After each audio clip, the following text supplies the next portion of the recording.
The long-standing economic map of North America is being redrawn as the strategic priority of the United States shifts from north to south. Mexico has officially surpassed Canada to become the top trading partner of the United States, marking a historic reversal in regional power dynamics. This shift is changing the flow of goods across the continent and creating a new reality where the traditional alliance with Canada is no longer the primary focus of American trade policy. For decades, the border between the United States and Canada represented the most stable and significant commercial relationship in the world. That stability is now being replaced by a new alignment that prioritizes the manufacturing capacity and strategic proximity of Mexico. This is not a minor adjustment in trade volume, but a fundamental move that weakens the special status Canada has held for over half a century.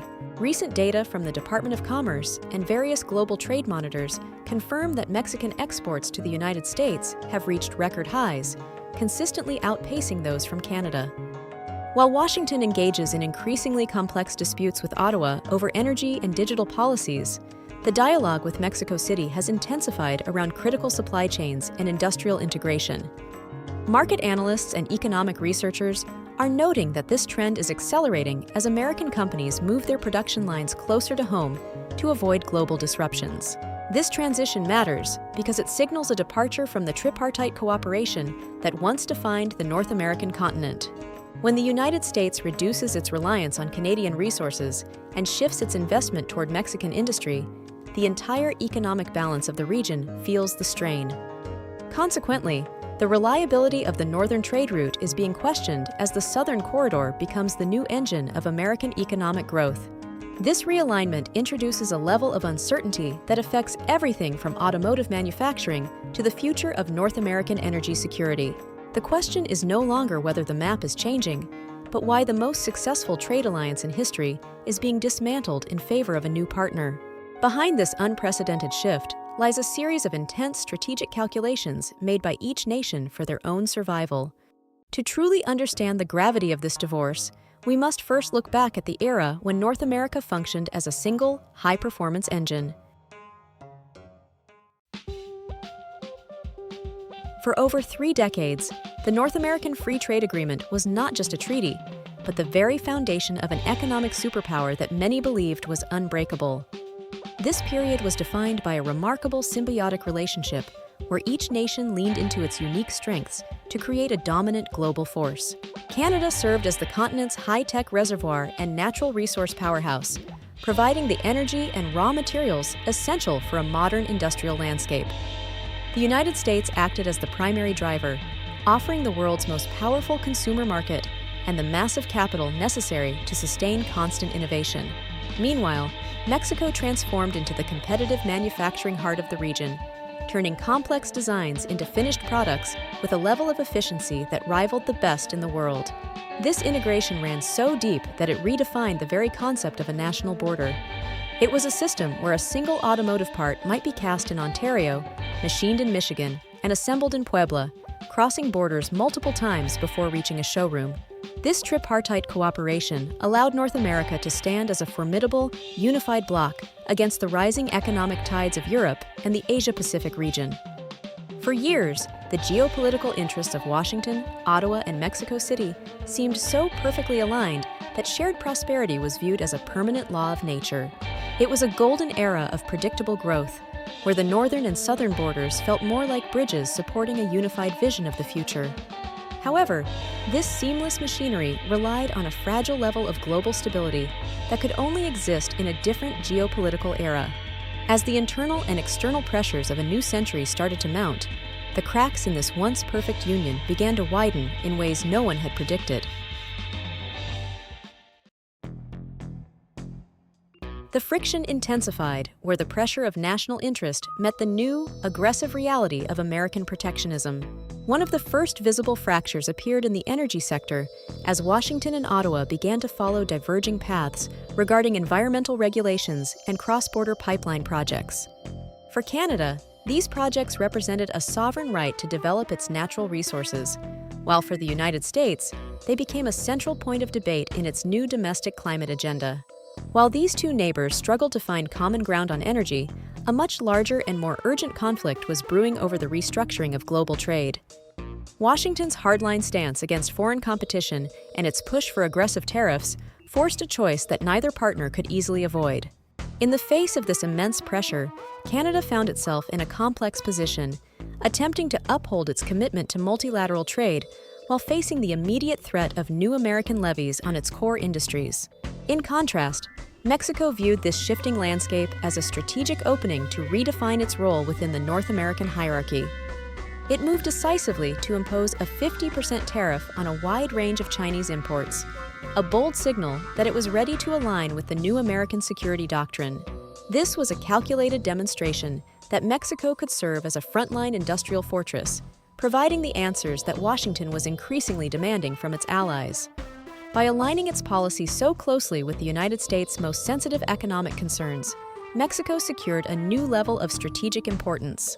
As this new alignment took hold, the long-standing assumption that Canada would always be America's primary partner began to face its most serious challenge. This transition from a stable alliance to a more competitive and transactional relationship has left the historic bond between Washington and Ottawa in an increasingly fragile state. Ultimately, this means the strategic path to American favor now runs through the South, forcing the continent into a new and divided reality. In this atmosphere, Canada had to find a new breakthrough to avoid isolation. With the direct line to Washington becoming increasingly crowded and complex, Ottawa realized that maintaining its influence required a radical change in diplomatic strategy. That response was a massive surge in diplomatic activity, marked by the dispatch of Canada's largest trade missions to Mexico City.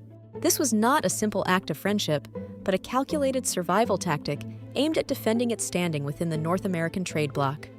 By strengthening its ties with Mexico, Canada sought to create a unified front that could balance the overwhelming pressure of American protectionism.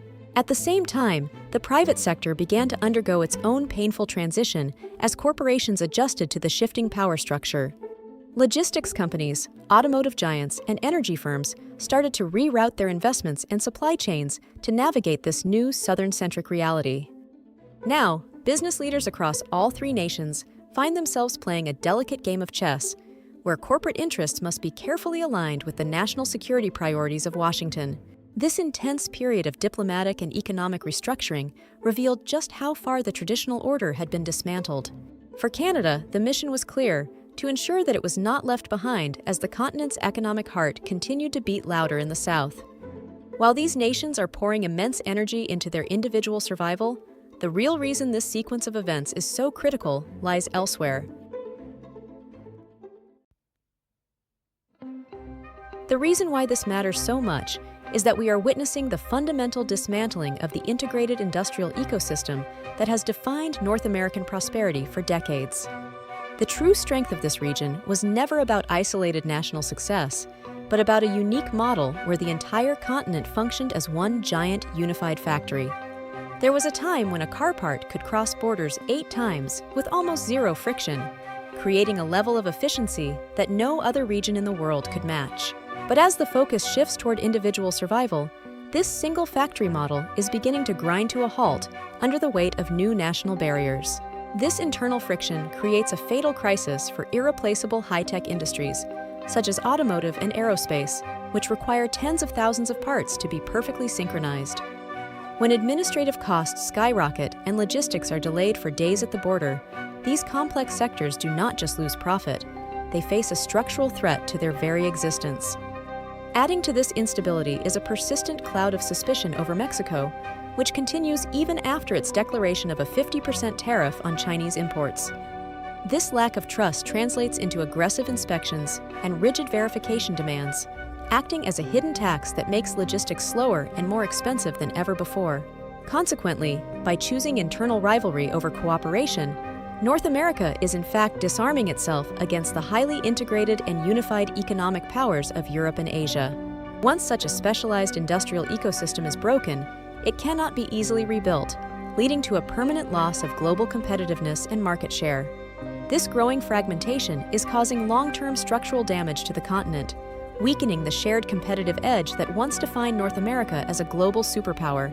So now, the final question remains: what is the true significance of this shift? and how is the very concept of an alliance being redefined in our time? The collapse of the three-nation alliance marks more than just a change in trade policy. It signals the end of an era where geographic proximity was enough to guarantee cooperation. As the pillars of mutual trust crumble, the vacuum is being filled by a new order of cold, bilateral agreements, where every favor is measured against a national price tag. In this shifting landscape, the very definition of an ally is being rewritten from a shared destiny into a calculated and temporary business transaction. The seamless North American machinery of the past is being replaced by a world where each nation must fight for its own survival, using cooperation only as a strategic tool when necessary. And the true cost of this fragmentation will be felt for years, not just in higher prices, but in the loss of the collective stability that once provided a secure anchor for the global economy. By choosing to walk separate paths, these three neighbors are stepping into a future defined by uncertainty, where the strength of the whole has been sacrificed for the gains of the few. We are now witnessing a historic transition where the warmth of old partnerships is being chilled by the demands of absolute national security and economic competition. On this massive chessboard, where there are no permanent friends or permanent enemies, the word alliance is no longer written in the language of friendship, but in the cold ink of calculation.